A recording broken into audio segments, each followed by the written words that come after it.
Good afternoon, dear Kenyans. Over the past 2 years, our government has rallied the country behind the bottom-up economic transformation agenda, the basis upon which we were elected in the democratic elections of the year 2022.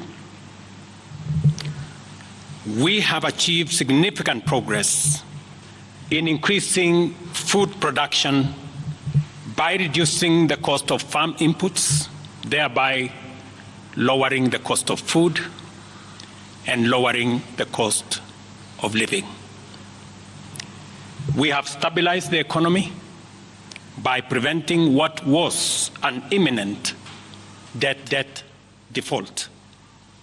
We have stabilized fuel prices, lowered inflation to an all-record low of 4.6%, and we have stabilized the foreign exchange regime.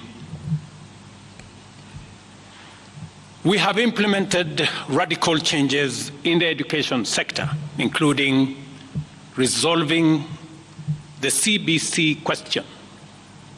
We have rolled out a new student-focused higher education funding model that has special emphasis on making sure that children from vulnerable families have the requisite support in their education. We have also improved the student-teacher ratio in both our primary and secondary schools by hiring an additional 56,000 teachers and also hiring an additional 2,000 tutors for our TVET institutions.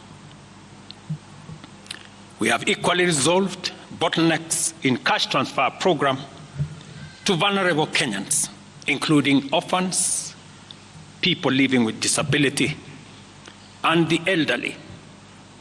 We have not only brought on board more beneficiaries, but in keeping with the promise that we made, it is now not the case, as it was in the past, that these vulnerable Kenyans have to wait for months. Now their stipends are paid as salaries of public servants are being paid. We did roll out the Hustler Fund that today benefits 2 million Kenyans. And we have 7 million Kenyans who had been denied access to financial services by credit reference bureaus. They are now off the blacklisting roll. Our affordable housing program has now more than 100,000 housing units under construction. The first cohort I will be launching in a couple of months to new homeowners, and we have 160,000 young people across Kenya that are employed under this program.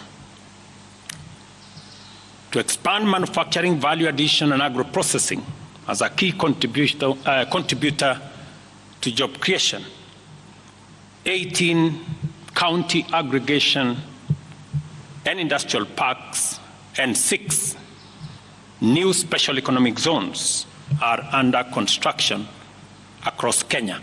And at the same time, we have 200 fresh produce markets that are at various stages of construction to support our farmers with access to markets for their produce, in keeping with the commitment we made to our mama mbogas. To accelerate manufacturing, last year we imposed levies on importation of clinker that can be manufactured in Kenya. We made a saving of Kenya shillings 20 billion in foreign exchange as imports of clinker dropped to almost zero. We also imposed levies on imported steel billets. And today, we have 11 steel factories that 6 years ago were closed. They have started operation, hiring 16,000 Kenyans, and last year alone, we saved 120 billion shillings in foreign exchange as a result of this intervention. Our digital transformation agenda is also on course with 17,000 government services online, while we have 274 digital hubs across Kenya with 152,000 students and digital workers in our TVETs and also in digital hubs in different parts, up and running and giving young people an income. Our universal health coverage plan has already onboarded 107 community health promoters, and the process of registration for our social health insurance fund is ongoing, on its way to launch on the new date of 1st of October 2024 that will make it possible for every Kenyan to have a health insurance, and for those suffering from critical illnesses to have access to the critical illness fund, making it possible for every Kenyan to have access to treatment without the burden of having to fund it. On the measures I announced last week, barring state and public officers from engaging in harambes, I want to inform the country that the public fundraising appeals bill is now ready for publication tomorrow. However, even with the progress we have made, I am acutely aware that the people of Kenya have very high expectations of me. And they believe that this administration can undertake the most extensive transformation in our nation's history. Recent events that necessitated the withdrawal of the finance bill, which will require a review and reorganization of our budget and fiscal management, have brought us to an inflection point.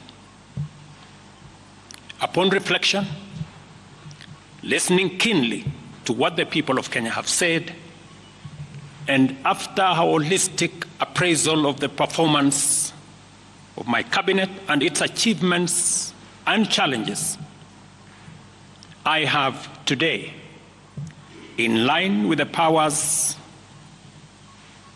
given to me by Article 1521 and 1525B of the Constitution and Sections 12 of the Office of the Attorney General's Act, decided to dismiss with immediate effect all the Cabinet Secretaries and Attorney General of the Republic of Kenya, of the Cabinet of Kenya, except the Prime Cabinet Secretary and Cabinet Secretary for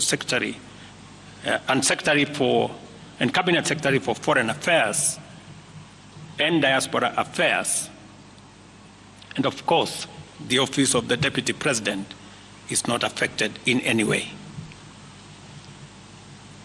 I will immediately engage in extensive consultations across different sectors and political formations and other Kenyans,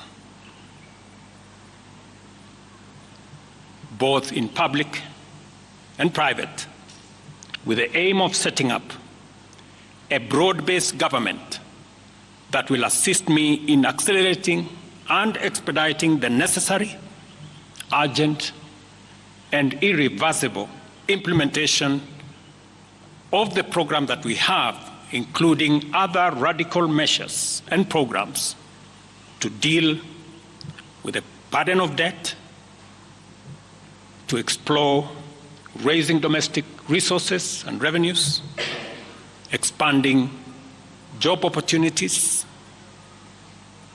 eliminating wastage and unnecessary duplication of a multiplicity of government agencies, and slaying the dragon of corruption, consequently making the government of Kenya lean, inexpensive, effective, and efficient. During this process, the operations of government will continue uninterrupted under the guidance of principal secretaries and other relevant officials. I will be announcing additional measures and steps in due course. Thank you very much, and God bless our great country, Kenya. Asanteni sana.